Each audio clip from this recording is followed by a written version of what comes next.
Good afternoon. For those of you who don't know me, I am Lori DeLaley O'Connor, an assistant professor in Pitt's School of Education.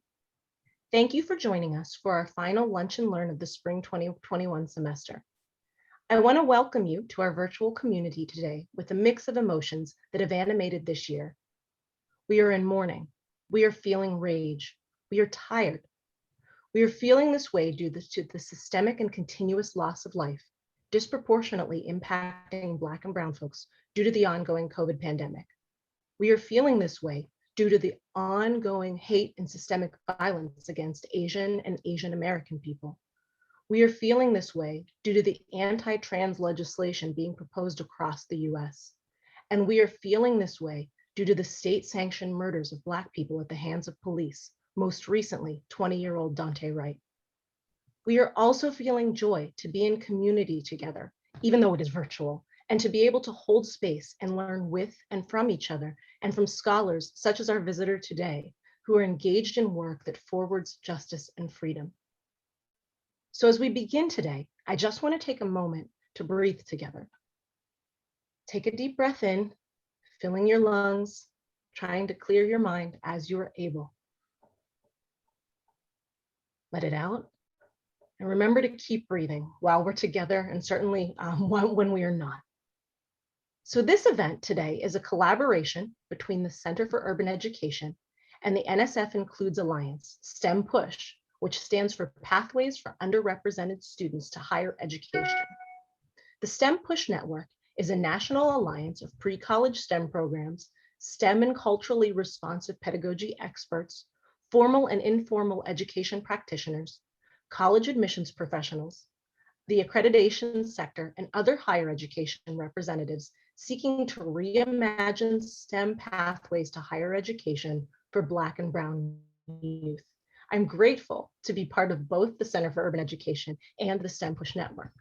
Together, we are so excited to host, and I have to say I'm really excited to introduce Dr. Ebony McGee, who is not only a colleague and academic shero of mine, but a friend, supporter, and sister scholar who I am grateful to know. Dr. McGee is an associate professor of education, diversity, and STEM education in the Department of Teaching and Learning at Vanderbilt University's Peabody College. Her work explores the role of racialized biases in STEM that influence high-achieving, historically marginalized students' graduate and career trajectories. Further, she explores the role of resiliency, wellness, and mental health issues for mathematically high-achieving African-American high school and post-secondary students. And she explores identity, racial identity, mathematics identity, ethnic identity, development in high-achieving historically marginalized STEM students of color. Academia was not Dr. McGee's first career path.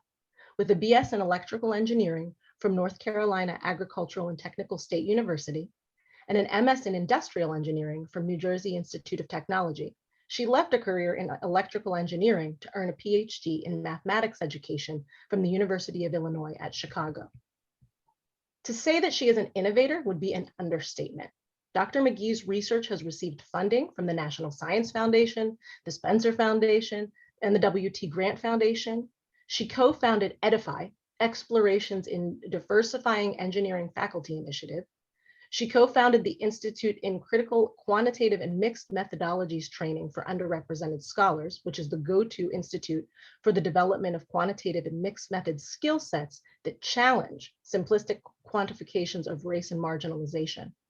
In addition to many academic journals, Dr. McGee has had her research featured in prominent media outlets, including The Atlantic, NPR's Code Switch, The Hechinger Report, Christian Science Monitor, Huffington Post, US News and World Report, Inside Higher Education.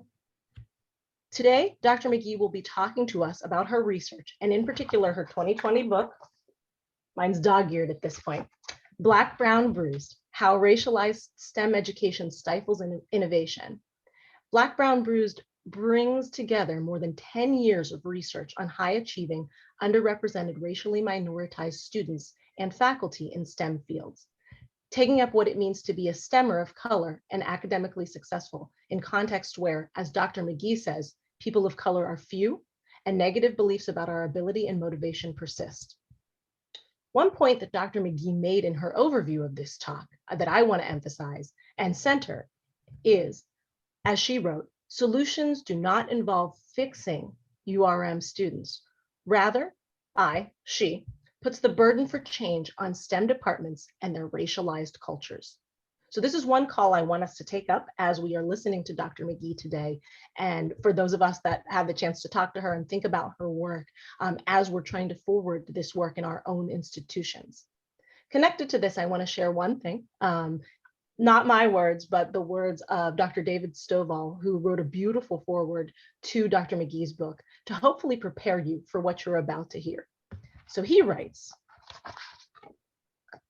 given Dr. McGee's dedication to poignantly illuminate the totalizing power of white supremacy in STEM education, the assumed views and values of white, Western European descended, cisgender, heterosexual, Protestant, able-bodied males as normal, right, and good, while othering everyone else, in parentheses, white supremacy, are challenged explicitly. If we understand white supremacy as one of the baseline realities in STEM education, it becomes easier to embrace radical imaginaries like those of Dr. McGee that push us to work with others to change the current condition. So like those of you joining us today, I have my notebook ready to furiously write down notes and questions because I know Dr. McGee will push my thinking. Please do the same and share those questions in the question part of your screen. So I'd like to welcome Dr. McGee and thank her for being with us today. Wow, what an introduction. So thank you, Lori. When Rich Milner first arrived at Pittsburgh, he kept talking about like his sister girl, Lori. And I was like, who is this Lori? It should be me. It's supposed to be me. And so, and then I got to meet her and I was like, okay, yeah, I get it. She can be your other sister. So thank you so much. I had a really great morning. I want to thank the University of Pittsburgh School of Education, the Center for Urban Education. I enjoyed talking to the Heinz Fellows. And then I got a chance to chat with Shedrick and Iman. I have to give out a shout out to the most two gracious and precious people that we have in the Academy, Elon and Valerie. Wow, where would we be without you? Where would the University of Pittsburgh be without you? Where would, race cutting edge research be without you? So thank you specifically, to you and all that the two of you do. All right, I'm going to get started. I'm on this thing called Twitter. I don't know if you heard of it. Like, that's all I'm on. I can't do Facebook, Instagram, MySpace. Do they still do MySpace? Anyway, if you see something, if you want to take a picture, it's fine. It's fine. The work is meant to be out there, so it's all good. And I'm glad Lori gave the introduction that she did, because I was going to have a Black Lives Matter moment, but she did it for me. So I'm going to have another moment if my slides are working. Yes. So I just want to acknowledge before jumping into the full presentation that, some people say that we have more than 4 pandemics going on, but I just want to acknowledge, the pandemic of anti-Blackness that happened since the 16th century, the pandemic of poverty, the recent COVID-19 pandemic, but the ongoing pandemic of racism in healthcare, and then, of course, the destruction of our planet, but particularly environmental racism. And I want to acknowledge that Black women face the brunt of these pandemics separately, so you can imagine the combined effect of these 4 pandemics that have, particularly on Black women. So just thinking about issues of intersectionality. All right, so what about this thing called STEM, right?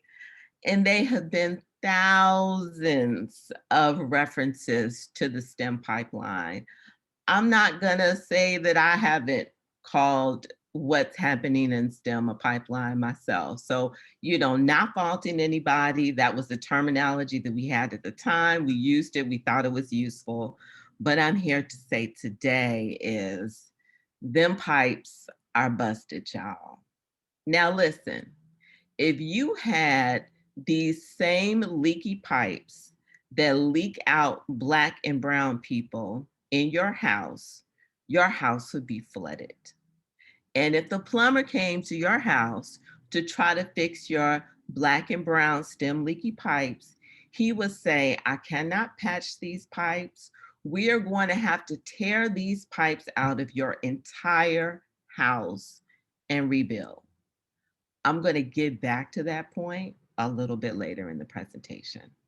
So if we're not looking at these mythical pipes, what are we doing?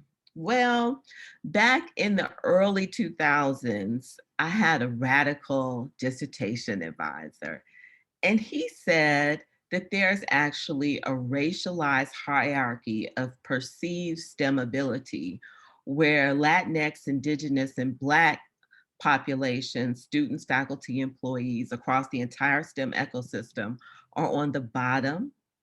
Ironically, whites are in the middle in terms of perceived STEM ability, but they're at the top when it comes to management, CEOs. Like, let's not get it twisted. White supremacy at the top, whites are still at the top, but Asians are enjoying some benefits.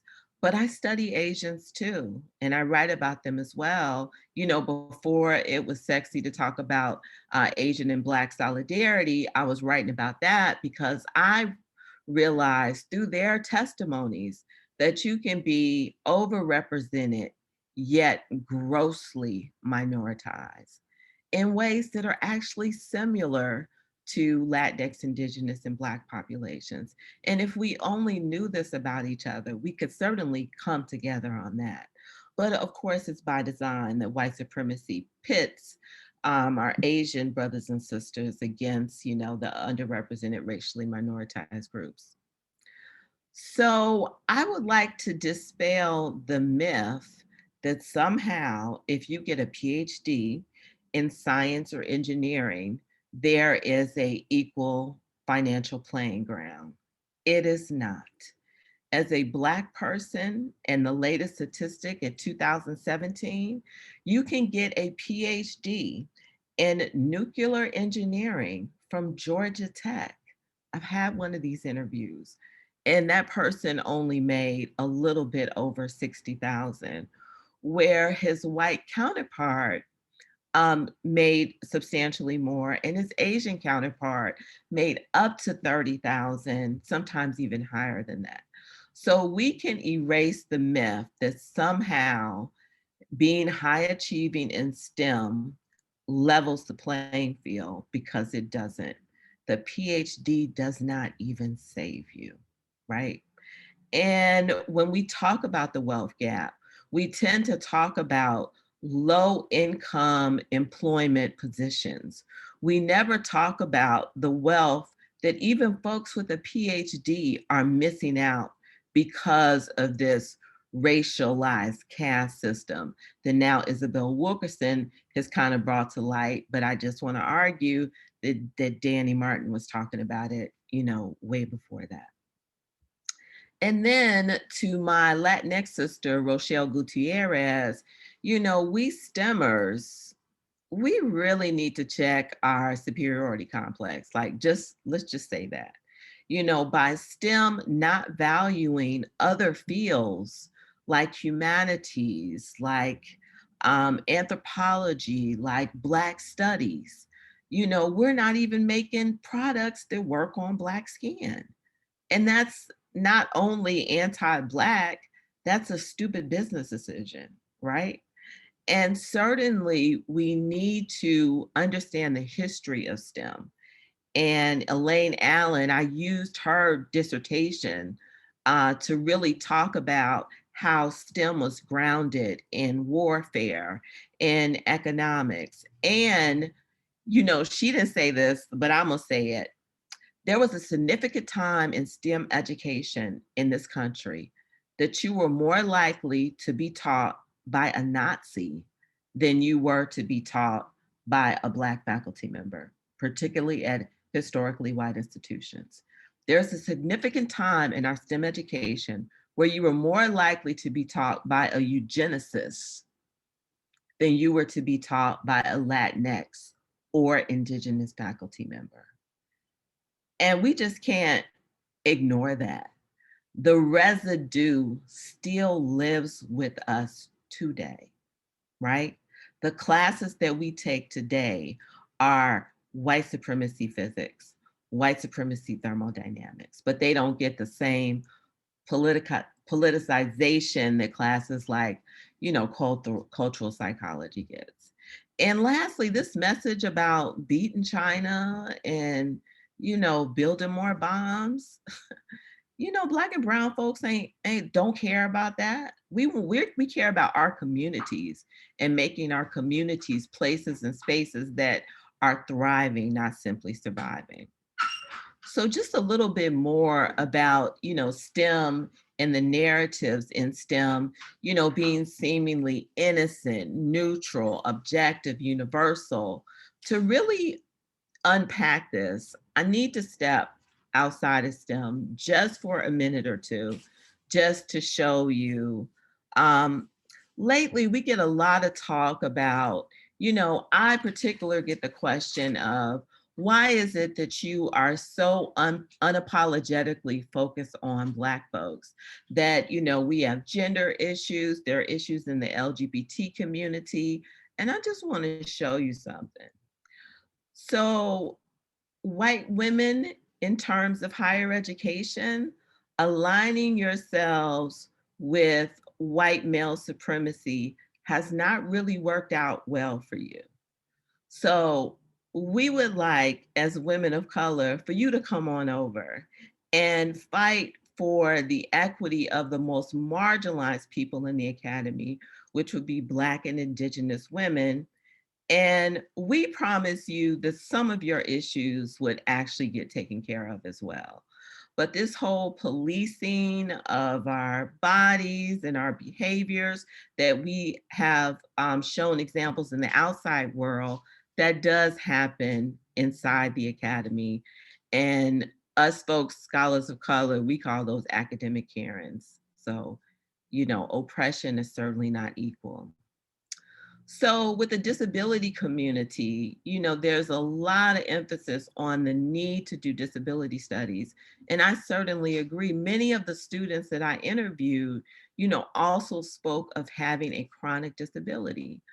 But when we look at disability, we need to understand that there was segregation and discrimination within the disability community, to the point that Black people have different signs for different things because they had to make up their own sign language because they were not allowed to be part of the American School of Deaf. Like, we just can't ignore that history. This just came out last week and it pissed me off. Our Tennessee legislators called Tennessee State University the ghetto. They have referred to that institution several times like that. And now we are finding out as early as last week that these same legislators gave more money to Tennessee Knoxville and underfunded Tennessee State University by $544 million. That is over $500 million, y'all. So this is why we can erase the notion that rich white folks' donations are going to save us. I haven't seen anybody give one institution $544 million. If you've seen one, like, hit me up on that.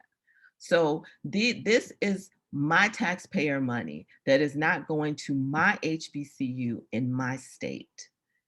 But we want to criticize HBCUs for having less resources, trying to do more with less, and still graduate, top numbers of STEM students. Higher education is not equal. Bias is not equal. So when we talk about why isn't there more research on the LGBTQ plus community, we need to do that. They are many people of color who often represent themselves in in ways that are a variety of sexual orientations. But we cannot forget that the history of the white LGBT community telling queer folks, in particular transgender folks of color, what they should do with their bodies, places within the LGBT community that they don't belong, and how they regulate and control, even within marginalized communities, that's not equal.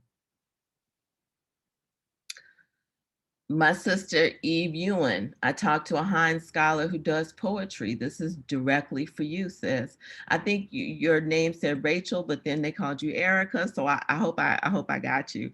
And she says, well, the obvious point that nevertheless bears repeating is nothing anyone writes, and I will add, researches, is objective. It's just that some people have the privilege of maintaining the facade of objectivity because their bodies, their perspectives, their belief, their epistemologies are seen as neutral and normal, not as deviant or not even really noteworthy.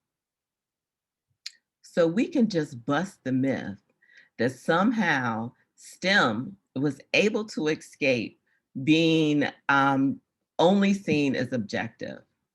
That could not be far from the truth.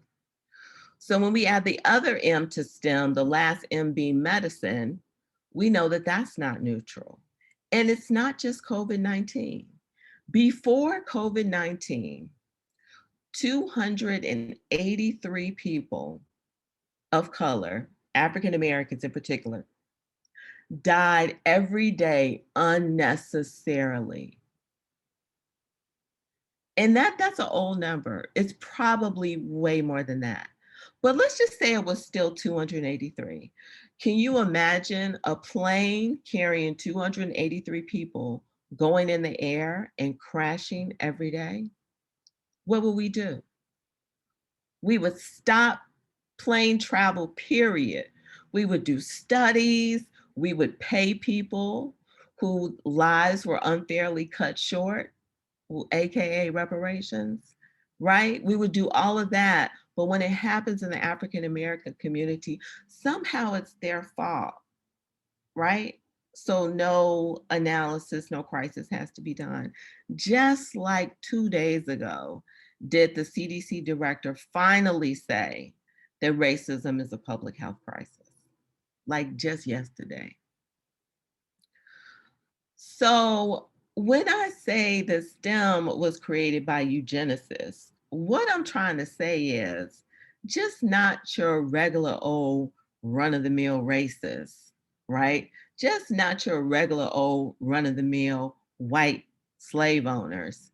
These folks created statistics on measuring Black and white people's skulls. So white people can be deemed as inferior, and Black people can be deemed as not just inferior, but inhuman. Okay, let's use that term, inhuman, right? Okay, I wish y'all could talk back to me, but I'm just gonna hope that there's some head nods going on. And, we can't even get funding. And, I know a lot of people, say NSF is problem free, and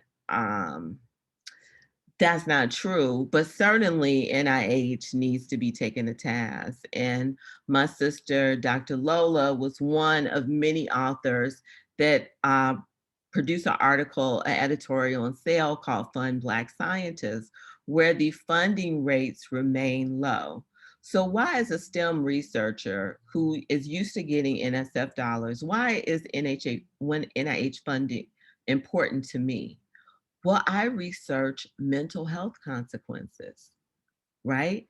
And I have not been able to get any funding from NIH to study the very thing that NIH is supposed to fund, right? So it is critical, not just to producing STEM innovation, but to understanding the trauma, the racialized trauma that our students, faculty, folks within the STEM ecosystem might be going through. This is the kind of funding I need. And the article says so many things. I really hope you read it, but it certainly talks about the barrier to promotion, because when a grant is not funded, you don't stop writing. As a matter of fact, like, you are really on it now because you have to get a grant in order to get tenure. Like, they won't say that in the tenure book, but this is the hidden curriculum. So now you're spending time and energy writing grants where you could be writing publications, writing on your grant research, less productivity, fewer publications. And Black and brown people suffer from the structural racism of having low citations, having no grants, and no grant funding just magnifies that. But please, look at the article for yourself. So all these things, I mean, there are 99 other things I could have talked about, but I just wanted to share a few things. What happens in STEM departments, this is what students, faculty, and staff endure in STEM departments. This is it. Tokenism, weathering, meaning 100 racist small cuts, weathers you after a while. The work of Geronimus, please read her work on weathering. Feeling fragile, feeling as though you are just a second from breaking because you have to continually prove yourself again. And when I present this slide and, at the Q&A, well, people say, well, financial difficulties, illness in the family, everybody suffers from that, right? But who suffers first and worse, right? Black and brown people suffer first and worse, and then eventually, it can't really escape too many people, actually, right? But we get it first and worst. So I would say some of these things in yellow are too racialized. They are too.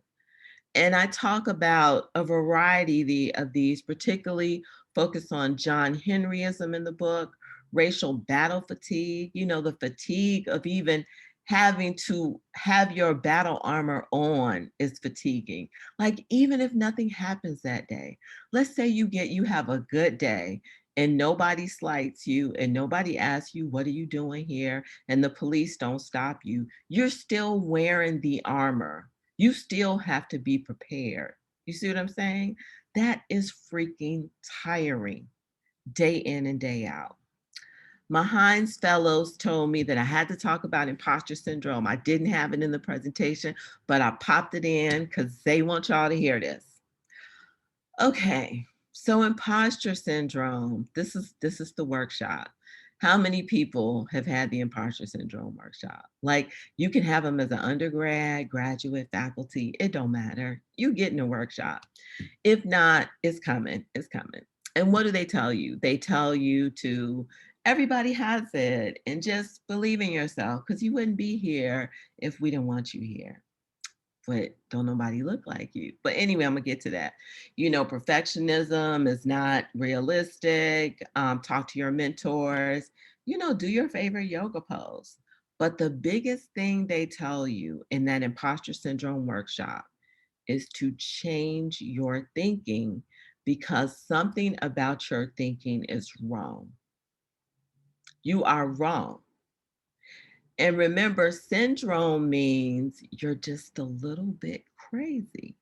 So not only are you wrong, that you are kind of mythical, making stuff up that's not even, grounded in reality. All right, y'all. However, has anybody questioned in these damn workshops, what if Black and brown folks thinking is right?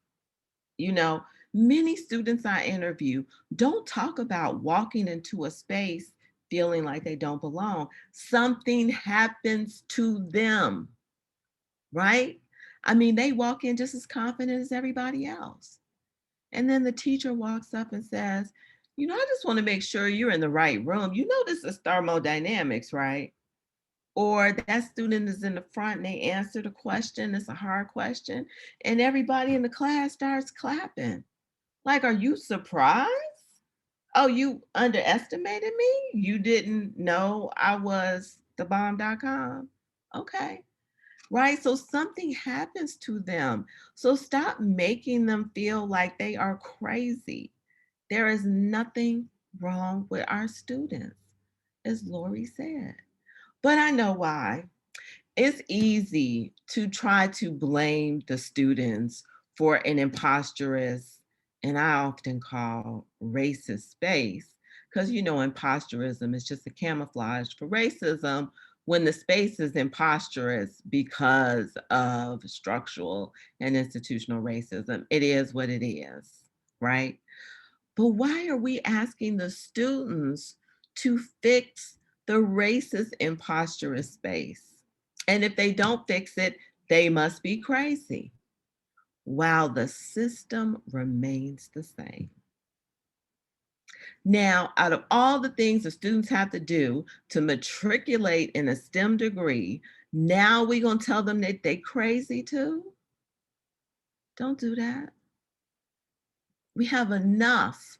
They have enough burden on their backs that we don't need to add to their lack of mental well-being. And I certainly don't want to posit that students just like fall off, right? We do have a heavy revolving door when it comes to students of color in STEM, but some stay and they tap on their own internal and external frameworks in order to survive. These are not things that we spend a lot of time talking about in mentoring programs. I'll get to that in a minute. So every single student in some way or form told me that they were either resilient or gritty. I do not, and I never will, have resilient or gritty on this page. You know why? Without dismantling the structures that create the necessity for unending levels of resilience and grit. You're not supposed to use it all the time, right? That's the thing about resilience. You're supposed to take it out your pocket when you need it, and you're supposed to be able to put it back. You don't leave it out. That's stress, right? You are celebrating people's oppression right now. What we are actually celebrating, though, I'm not trying to be dramatic. We are actually celebrating Black and Brown's high achievers' obligation to work themselves to death. I'm just going to let you sit with that for a minute. Now, I used to say, I don't mean a physical death, but lately, I've seen it. I've seen it. What I'm talking about is Black and brown doctors, lawyers, engineers dying 6 to 7, sometimes much more than their white counterparts. These are the ones with the awards. These are the ones who are doing well at the firm. Why are they dying? They live in the same neighborhoods as you, got access to the same good health care. Why are they dying? John Henryism. High effort coping wears a body and a mind out. We need to have external supports so folks don't have to work themselves to death. Me and David Stovall wrote an op-ed about that, and we paid homage to Black Panther because people were celebrating the fact that this brother did umpteen movies while he was dying of cancer. You're not supposed to celebrate that. I mean, maybe he would have had another year or two, or maybe not. But let's not celebrate this brother working himself till the day he died. And what about the fact that he had cancer 30 years earlier than the mainstream folks? What about that? Okay, y'all. I'm not really angry. I'm not really angry. I'm just traumatized. So what I'm saying is, the reason why this doesn't get enough attention is because high achievers are high functioning. People tell them you are supposed to be grateful to be here. Do not complain. And what are they doing? Masking depression, I'm just going to tell y'all mainstream folks, calling someone exceptional or an anomaly or a freak of nature, like people have actually said that to high achieving Black and brown folks, that ain't no compliment. We're being pressed on all sides, because if one person feels that somehow we're not exceptional, that's just another thing we got to prove tomorrow, and the day after, and the day after, and the day after. Okay, so let me make a hard shift to mentoring programs. So what is the solution? The general solution to like solve all of these problems is let's have a mentoring program. I first want to just say, you cannot mentor yourself out of 400 years of structural racism. So like, but we do it. And I have a mentoring program, so I do it too. I'm about to show it to you in a minute, but certainly we don't want to mentor to stigmatize. We don't want to mentor a person out of their red hair or their tight mini skirt. Like, what does that have to do with your ability to do STEM anyway? Like if Black men all of a sudden pulled up their pants on campus, are they less likely to be stopped by campus and local police? No. The answer is no. So once again, why are we trying to fix our, you know, almost perfect students who are just trying to get by, just trying to learn this STEM so we can, have spaces that are anti-Black? So I don't say so we can, make Google more money, right? The whole diversity for innovation approach is capitalistic.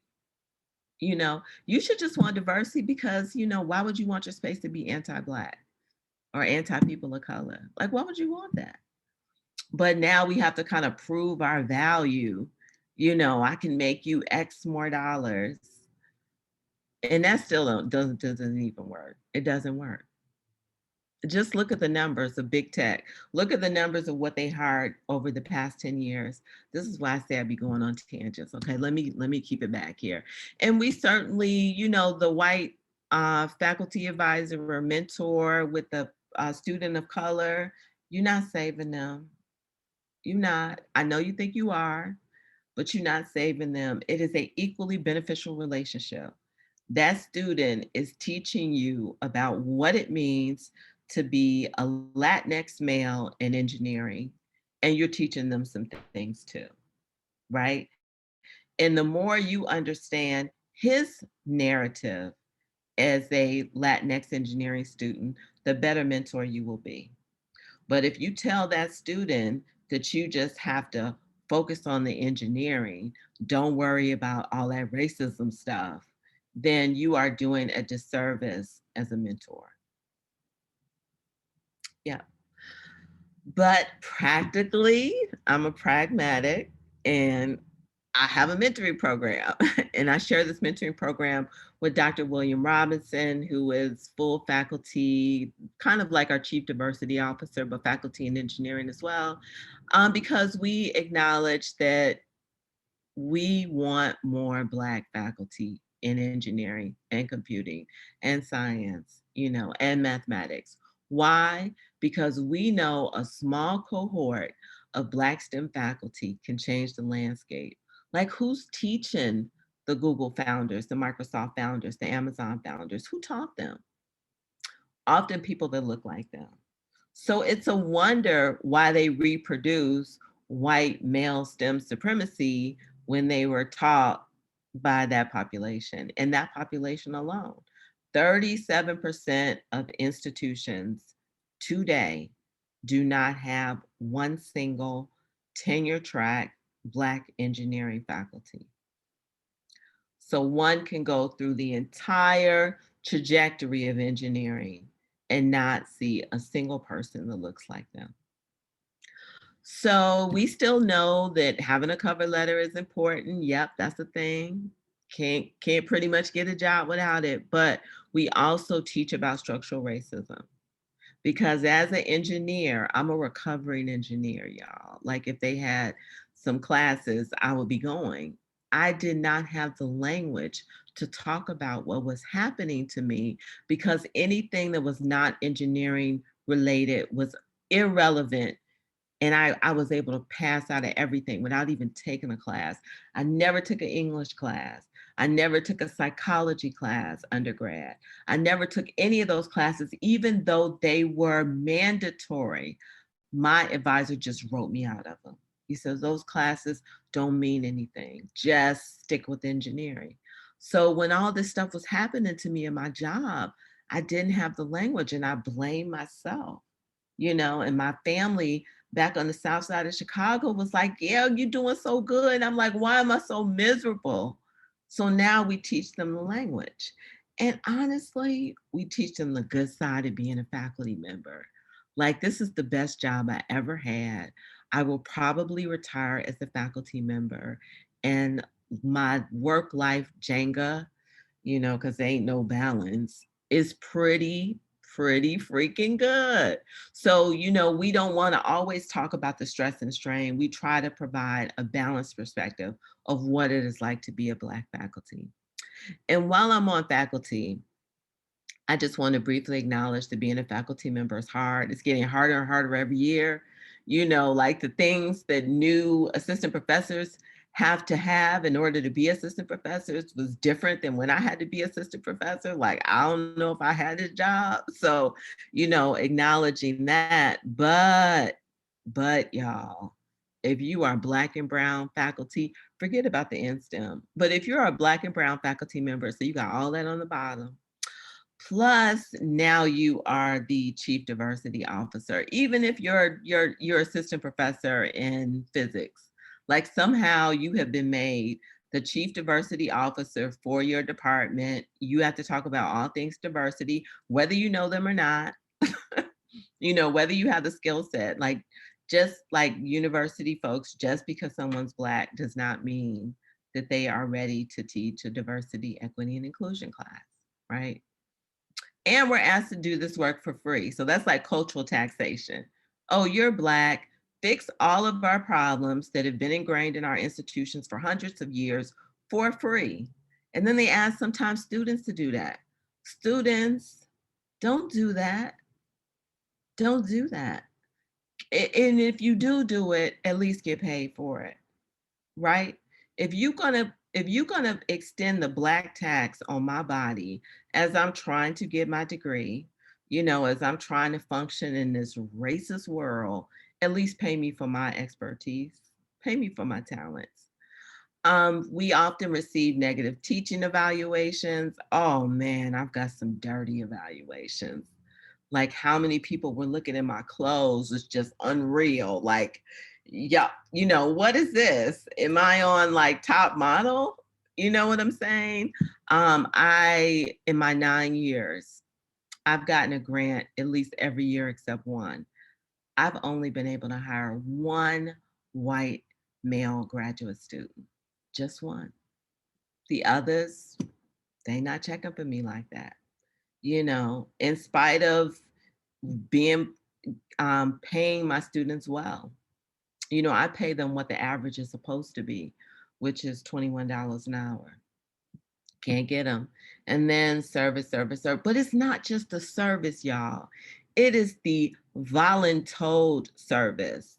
And when your chancellor tells you to be on so-and-so committee, it sounds really important at the time. But if for any faculty in the room, particularly assistant faculty, these things are not important when it comes to tenure and or promotion. I am here to tell you firsthand knowledge. This is what they do. Publications, grants, teaching. Did she do service? Yes or no? Yes, she did a decent amount of service. Bam. So you didn't spend 6 months not doing what you need to do to get tenure and promotion, which is a white supremacist system too. Like, let's just be clear. And now all of a sudden, you up here talking with the chancellor. Chancellor, by the time he receives your dossier, Do you know how many people have to say yes before the chancellor sees it? Like, but when they say it at the time, it just seems so like life-changing, right? I'm here to tell you. Okay, so I also want to say that many of the students that I interviewed, their current goals in terms of like, what do you want to do after you get your degree are really like very traditional, you know, astrophysicist, I want to be a nuclear engineer, like, just basic. But when you ask them, where do they see themselves in the future? Look at this, eye popping. What do you see? You see equity, you see empathy, you see racial justice, not social justice. What is social justice? Or just justice, right? Environmental justice, racial justice, right? Data for Black Lives, Algorithmic Justice League. Like, this is what you are seeing.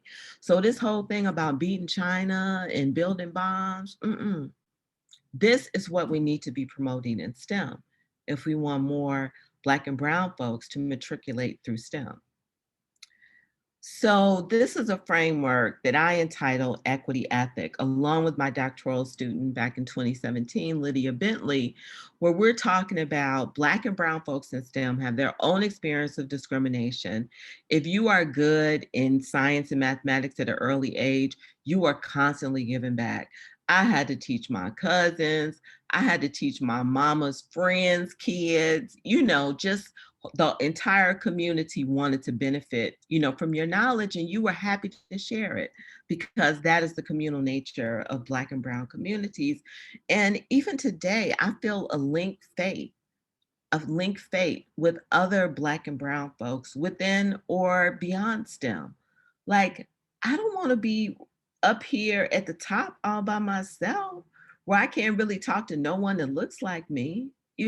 So my fate is linked to the Heinz Fellows. My fate is linked to them being successful. And I have a sense of responsibility to support them in their efforts.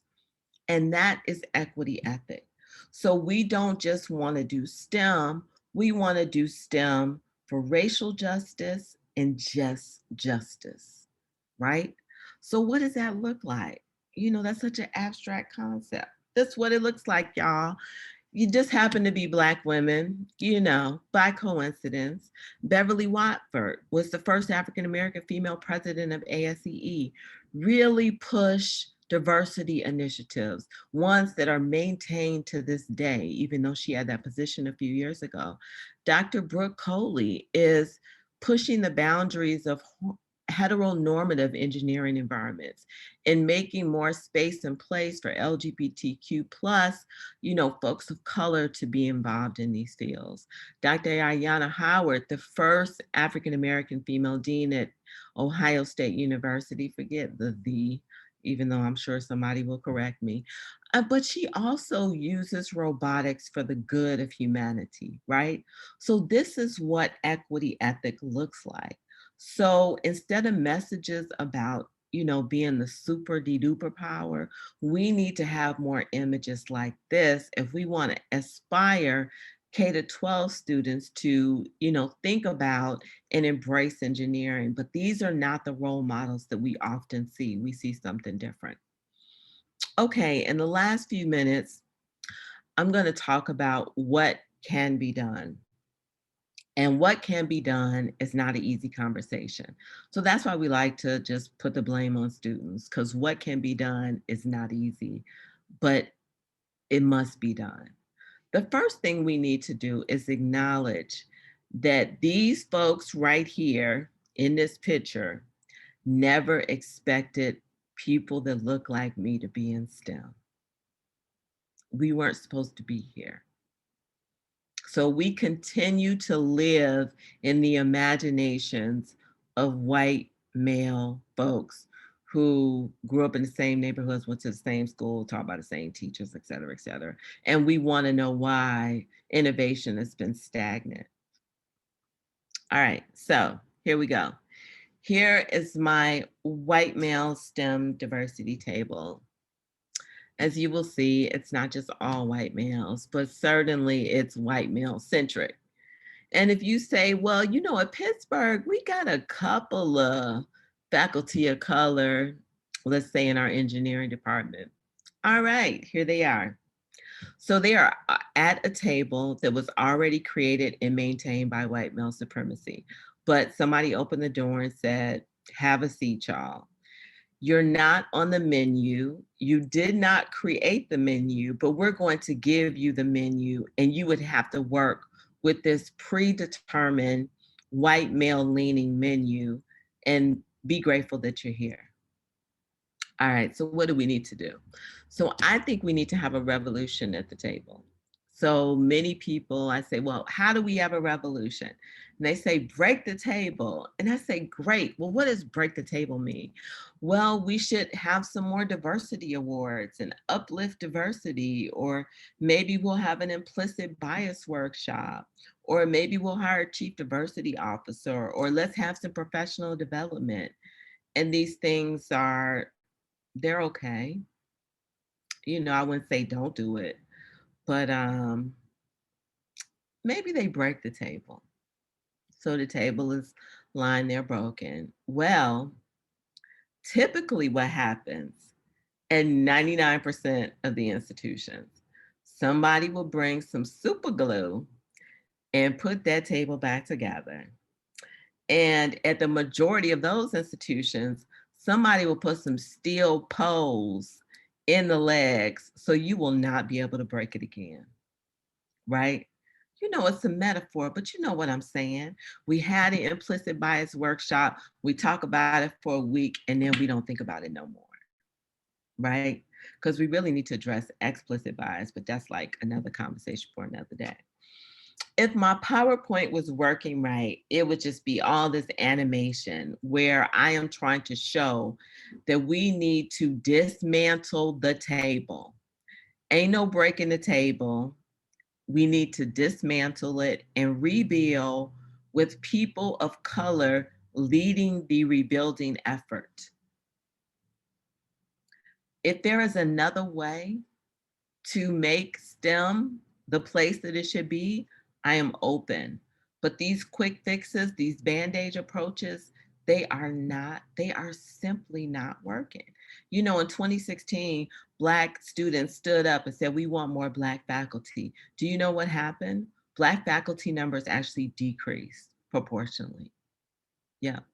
So it's not working. We demanded that the Googles and the Amazon hire more Black faculty. More Black employees, up 1 to 2%.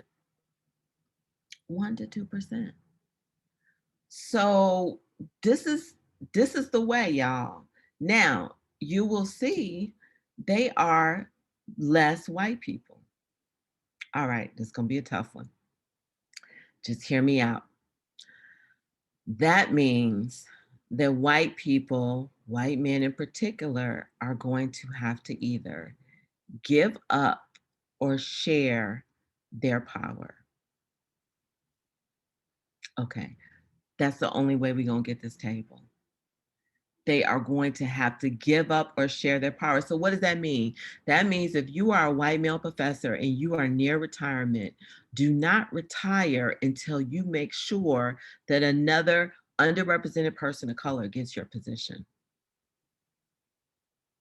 Share your power on the hiring committee to make sure that you are at least in conversation with a person of color so you can be a better researcher, faculty member, better to all of your students, even your white ones, right?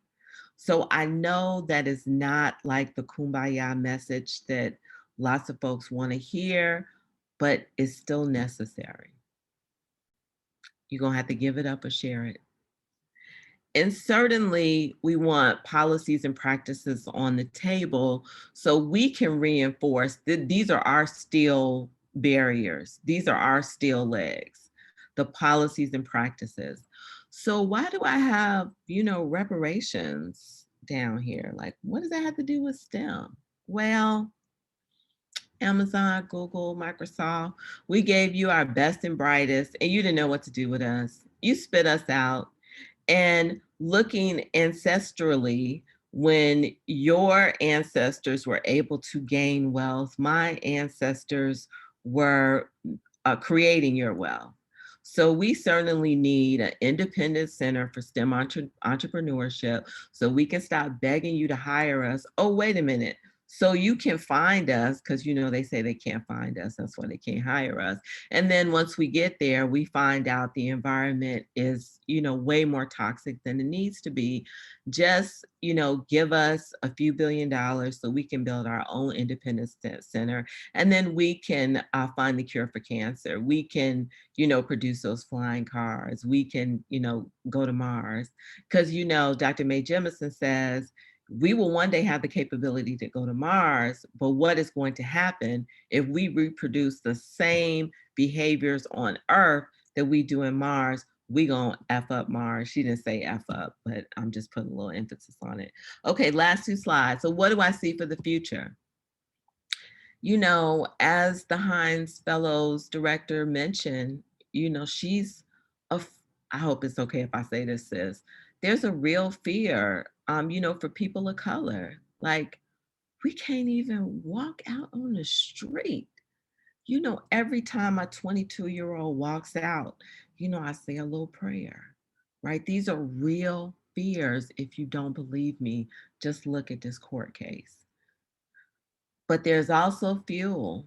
The COVID-19, Black folks, again, got it first and worst, our unemployment numbers in STEM, y'all. Like with the PhD, y'all, I know people who are currently looking for a job right now.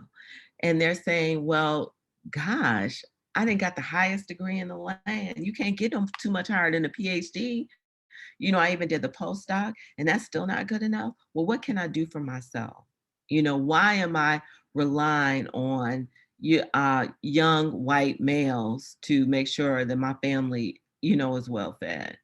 And some of us, like me, are getting ready for the revolution because, it's brewing, y'all.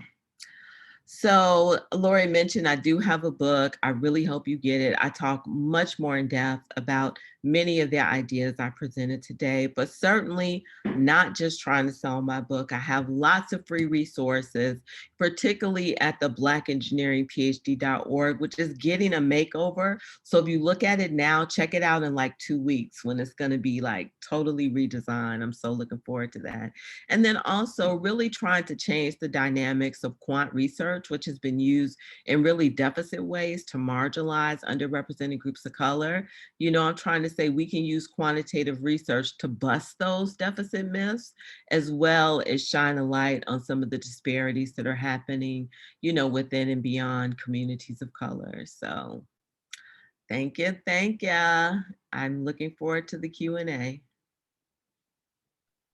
It feels weird to be the only one able to do this. So I know people are getting text. I'm getting love. I'm getting, like we said, it would be loud in here if we were together. So I'm gonna clap because I do can't it. do that. It's so crazy because I need that. I'm just hoping. I'm just. Well, you're getting it in the chat. I mean, Shanice Campbell says, "Oh, you're preaching that good word." Shalegra, who you were talking about, said, please let Dr. McGee know how grateful I and the Heinz Fellows are for her servant leadership and modeling of collective work necessary to heal and thrive. Okay. So just that love from there. And I was writing things down furiously, but also saying, yes to all of this at so many different levels, right? I so appreciate you talking us through from cradle to career to every aspect. And so I have lots of questions, but folks, please put questions in the Q&A. And there was one at the while you were still talking, because I know this person has to leave the webinar early. But Priya asks, can you speak to the role, and you did some of this, I think after she left, but can you speak to the role you see youth programs in informal education programs and spaces having in the ways Black and Brown students are supported in post-secondary education? So I know you talked some about mentorship, but like as you think about youth programming and informal education programs and what they can be doing and in supporting Black and Brown students in post-secondary. Yeah. So this is actually not my area of expertise, but I do have something to say, but I want to couch it Yes. in that, because I'm sure other K-12 STEM educators will have more to say. I am all about Afrofuturism. You know, I am all about, first of all, seeing Black people in the future that we don't, die off in the first 30 minutes. But Afrofuturism has so many good connections to not just science, but music, spirituality, sci-fi, all the things that allow us to see ourselves in the future. And I'm arguing that our children are the Afrofuturists. So it's not necessarily painting of a future for them, that they are the future and they need to see themselves in science and sci-fi, with spirituality, with music, with hip hop. And Afrofuturism kind of does all of that, but they are so few Afrofuturism programs within K-12 places and spaces. I mean, that's a way to combine so much of the cultural values that are shared among communities of color. But I would certainly, ask my K-12 STEM educator researchers to speak on that. No, I appreciate that. And it's a connection. I mean, it's certainly something we talk about, Afrofuturism in particular at Q, but seeing that connection, particularly within STEM, right? That it's Yeah. not something Right you see. there. It's Yeah, right there ready for you, yeah, and yeah, just don't. Yeah. right. Alondra Nelson, Hmm. she is an Afrofuturist. Like, so we got Afrofuturists in the White House, y'all. Like, it is, it's beautiful. That's amazing.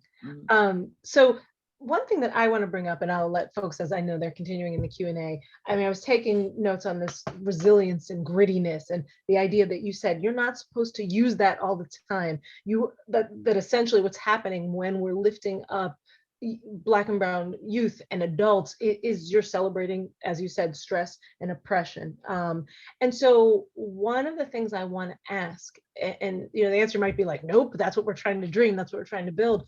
But are there places that, or even small glimmers of places that are doing this well? That are just like within STEM, like places that you'd say, and we talk about this a lot, I think in our STEM push, like, are there departments, are there places that are trying to do this work in a way that you would say, yes, I would send my son there, yes, I would send a young person that I worked with there, because that's not going to be their experience. Well, I'm hesitant to name places other than HBCU, tribal Okay. colleges, and Hispanic serving institutions, because I've only visited a subset of historically white institutions. So I'm going to couch it within the subset that was part of my research. One institution that I thought was going in that direction was North Carolina State University. And I guess maybe even asking you to name is unfair, but Okay. what does that look like, right? Or what are some ways we could see that, what that it might look like? It is a well-funded, they call it minorities. That's the only reason I'm calling it minority programming director, well-funded, who can attend to the immediate and long-term needs of her students of color. Mm-hmm. But the problem with many of these departments that are really robust, first of all, there's not enough employees. So, we got this one Black sister trying to do everything for everybody. Like, they got a phone number, they calling her at midnight. She's sending rent payments, she babysitting, she got a baby on one end, she cooking dinner for someone on the other end. She's So, taking care of everything. yes, because Black and brown students have so many needs. They have so many needs. So these people, they say they cook because the student said that he hadn't had a meal all day, right? So, like, how do we create? So some of this external support has to be financial. Like, we need revenue for the revolution. It ain't gonna be free. It's not gonna be free. And we need to have like culturally specific supports that can meet the immediate needs of students of color. Now, the bad thing with these programs, even if they're robustly funded and well-staffed and meet the needs, they often drop off in graduate school. And NC State was one of the few programs that had a robust, thriving graduate support system, right?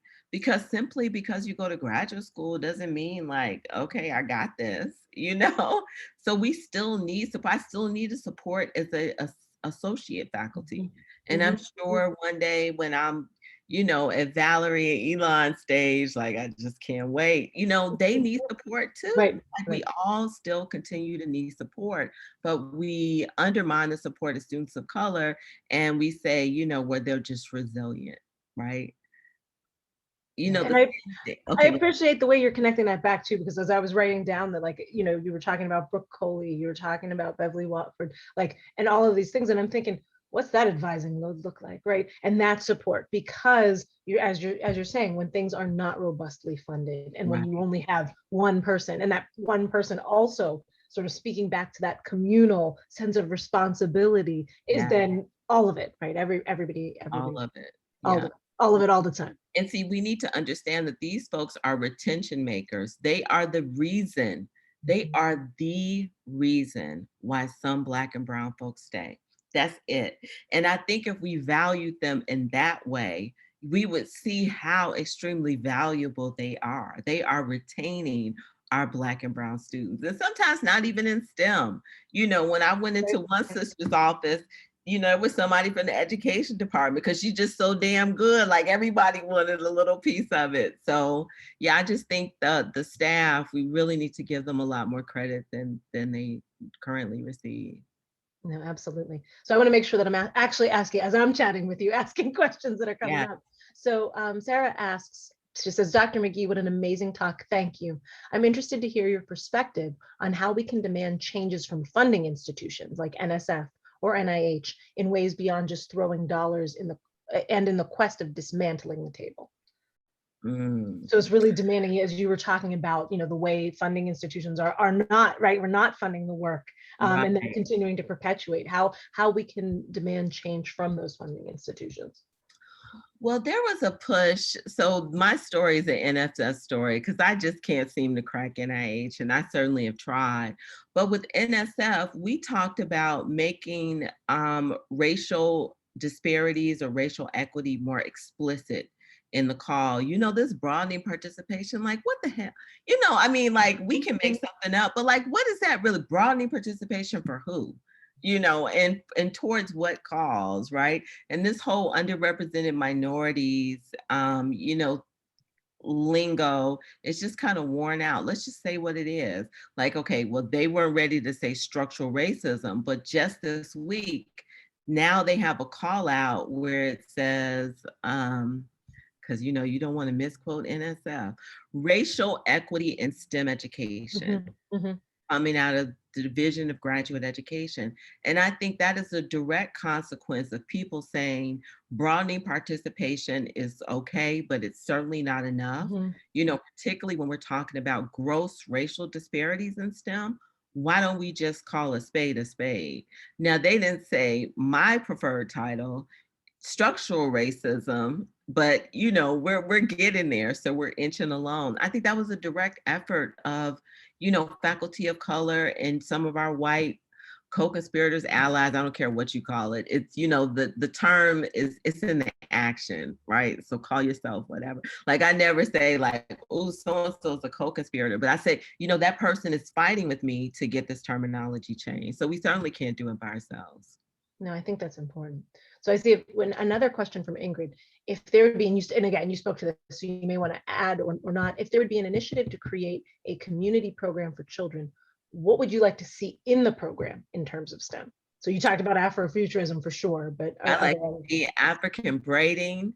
You can't get no more creative mathematics than African braiding. I like to see drumming, and the mathematical patterns in drumming. I like to see hip hop and how that's mathematizing that. You can mathematize our history.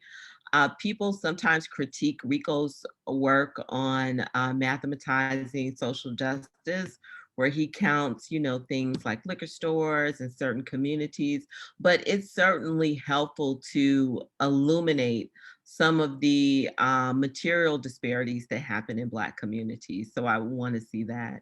And I want to see some kind of solution. So in his book about social justice and mathematics, he doesn't talk about just the students acknowledging the number of liquor stores and churches. He talks about the number of liquor stores close to a certain school and how can we get that moved away so there's not so much proximity. So there's small efforts that can be done. And guess what? You know, in that particular case, that liquor store did have to move. So something they can potentially have some consequences. I also like the way you were talking about when you were talking about your own experience education and your advisor, like getting you out of English class, like things that mattered and that would have helped you to understand that you're weaving in those ideas as well, as you think about that. So we have another question that says, here at the Pitt Counseling Center here at Pitt, the Counseling Center is advancing the narrative of, quote, Pitt grit as encouragement to overcome challenges. Do you have an opinion on the effect of this discourse on minoritized students, is the way it's asked. I see you shaking your head already, right? I mean, it is just so disappointing that when we look at counseling, the one thing that we want to instill in Black and brown folks is what they already freaking have. Do you know how much resilience you have to have just to be able to go to college? You know, only 9% of us end up even,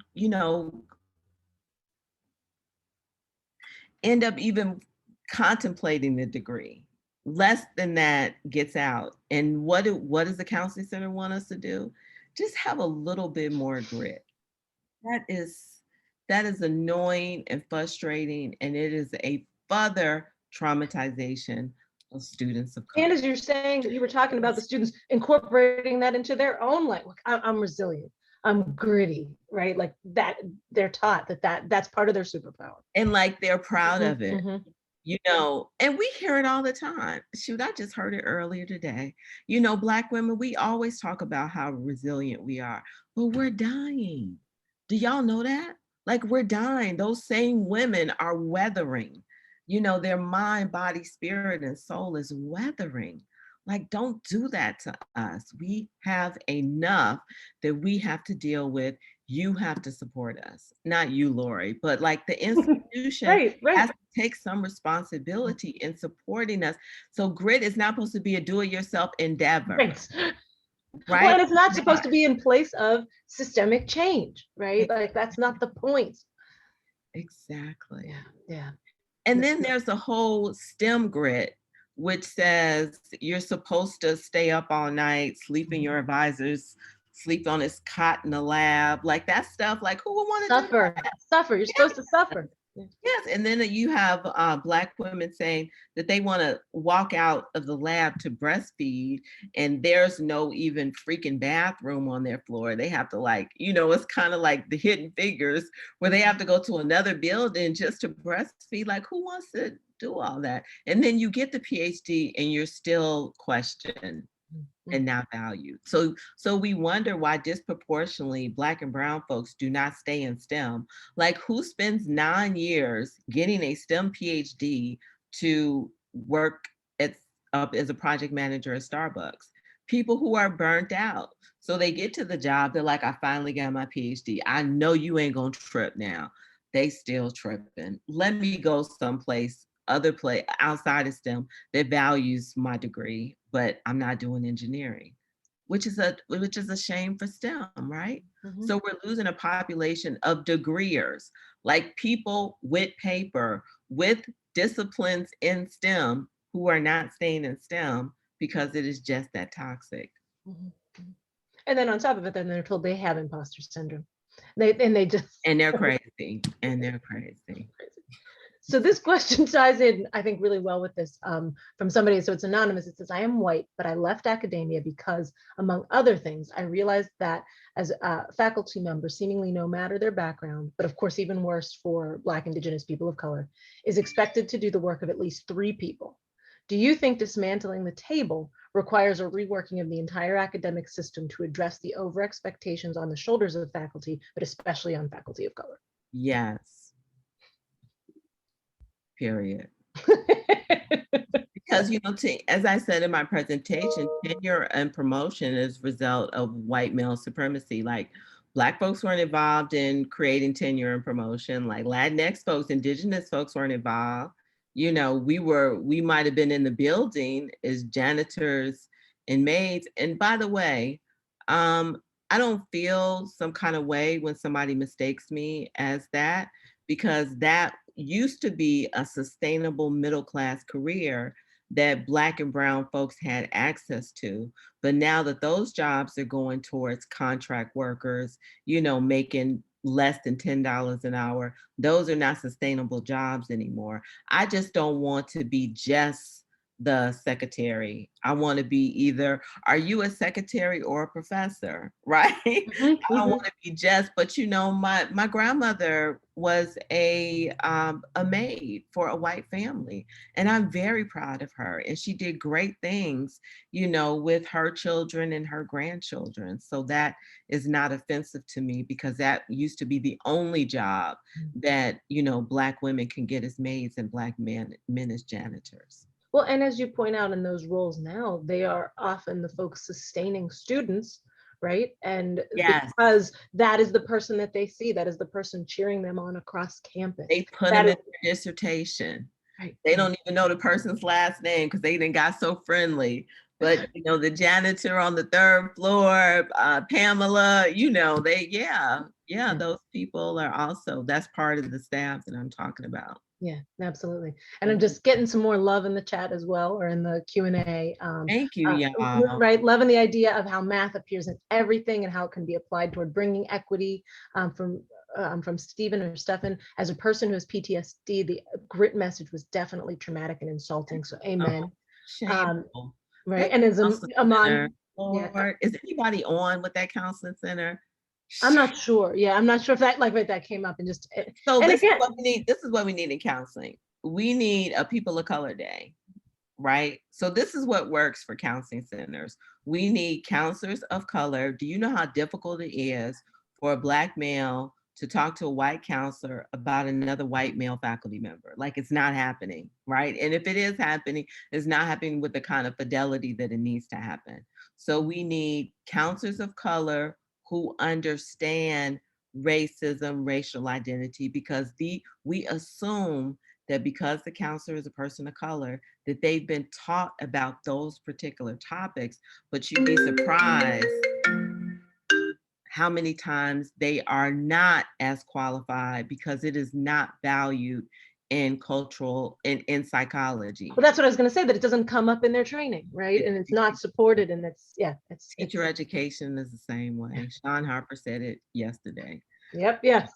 Right. Just coming off of AERA. Yeah. I would say too, for those of you that are not School of Education, right, and looking for that kind of thing, one of the things, and we're fortunate to have the leadership that we have, but one of the things that School of Ed has been doing, Elon forwarded this to, Dr. Dancy, Dr. Kinlock forwarding this, in terms of having a counseling service and counselors of color coming from outside and doing some work across the students and staff and faculty, like talking about a lot of these things and having different sessions. That's what happens when you have Black people leading, right? So that's why it is not enough to get, faculty involved. We need that type of leadership, because if it wasn't Elon and it wasn't Valerie, it probably wouldn't happen. You see what I'm saying? So that's why leadership is so important. It fuels the diversity, equity, and inclusion efforts. Right. Well, and you have folks that are, like you said, that are in positions of power, as opposed to that junior faculty member having to take on yet another role, or and wear yet another hat to try and support students and colleagues and those kinds of things. Correct. There are other, I've seen things in there, just love, just lots and lots of love in the chat, and on Twitter too. So making sure that you're. Tweet me! I love it, y'all. Although I think, as many of us were saying, we were having a hard time keeping up, like with the things, that all the fire you were dropping, all those gems. Man, I was just trying to bomb y'all out. Right? It was like too fast. Okay. Yes. So I think that that is wonderful. I don't know if anyone has any other questions. It says the director of the counseling center is a Black man. Another anonymous attendee says, thank you for the great presentation. Oh, you will. You know, I think that, and oh, this is, Well, you know what? Let's give them some grace. You know, I said this in one of the meetings, you know, like what happens if somebody just like fumbles, right? Well, we don't fire the quarterback. You know, we give them some training and give them some grace. So maybe we can just, you know, give this brother some grace and talk about some other strategies that might be useful. for sure, for sure. And I mean, and also thinking about what it means to operate in a predominantly white institution and, you know, and to be taking on that kind of role. Yeah, certainly. Sophia asks, can you remind us of the name of the social justice math researchers that slash thought leader? I'm hoping to use it in my work with youth and after school STEM. Okay, so his name is Rico Gunstein, and he's from the University of Illinois at Chicago. But he's been heavily critiqued. So the pros are what I talked about, you know, in the Q&A. The cons are you might be reifying certain stereotypes by asking students to look at things like driving while Black and, you know, other stereotypes that are part of their community without having the lens to unpack some of that stuff. So not that highlighting the racial disparity within itself is unhelpful, but in the larger context, a person could feel like, well, maybe I don't want to live in a Black community. And that's certainly not the message that we want to give our Black students, right?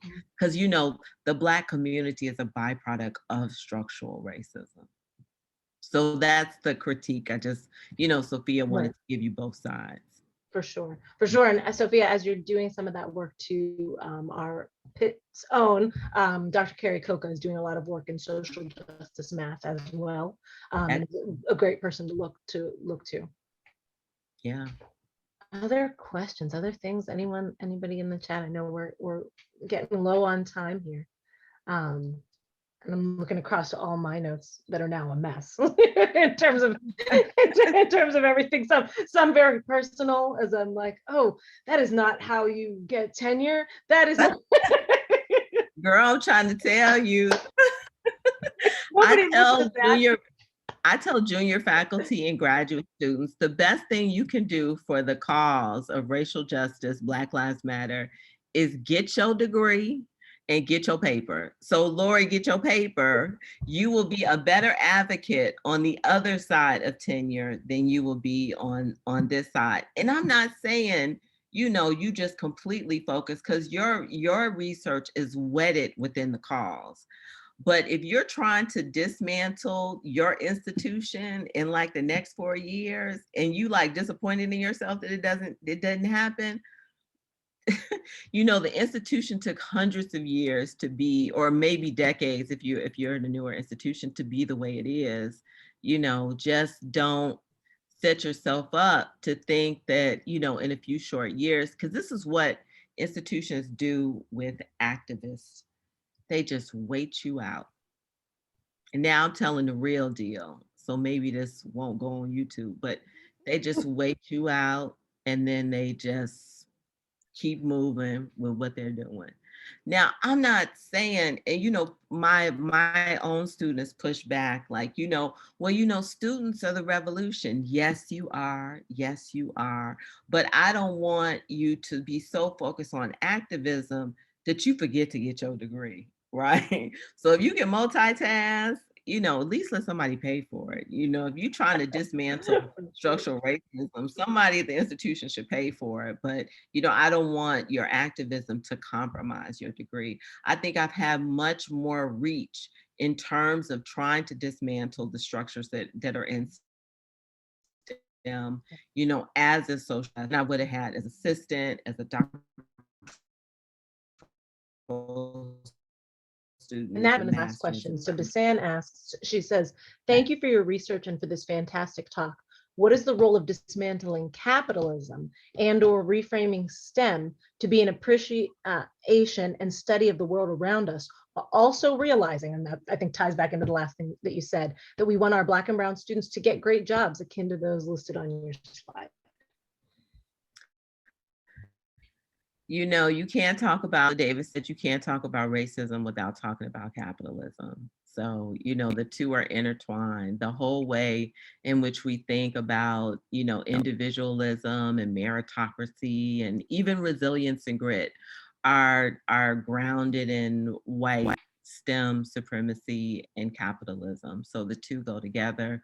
We should be talking about it together. It doesn't make a person, you know, radical to talk about, you know, the ways that capitalism has informed racism and vice versa. They work in tangent with each other. So absolutely.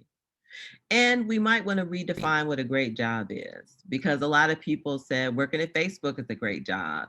And now we're hearing the stories and the bruises. So that's why the book is Black, Brown, Bruised. You know, they're not broken, but they certainly are bruised, right? So we may want to look at companies who are doing better jobs at their diversity and inclusion efforts than, you know, the premier companies that we think when we think about big tech, for example. So. Wonderful.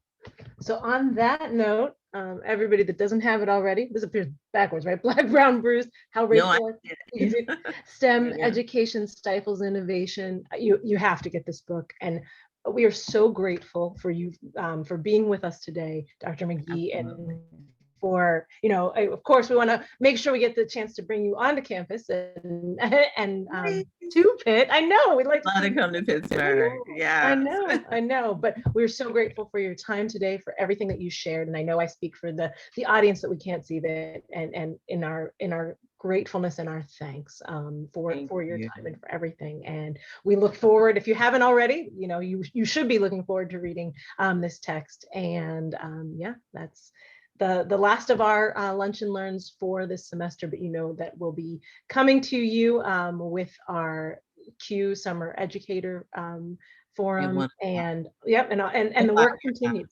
Okay, good. I'm gonna go get some Do lunch. it. Okay, get some food. Take good care. Okay, I'll see you all in 30 minutes, or I'll see you all on Twitter, email me, all that good stuff. Thank you so much, Dr. McGee. Absolutely. See you later. Bye.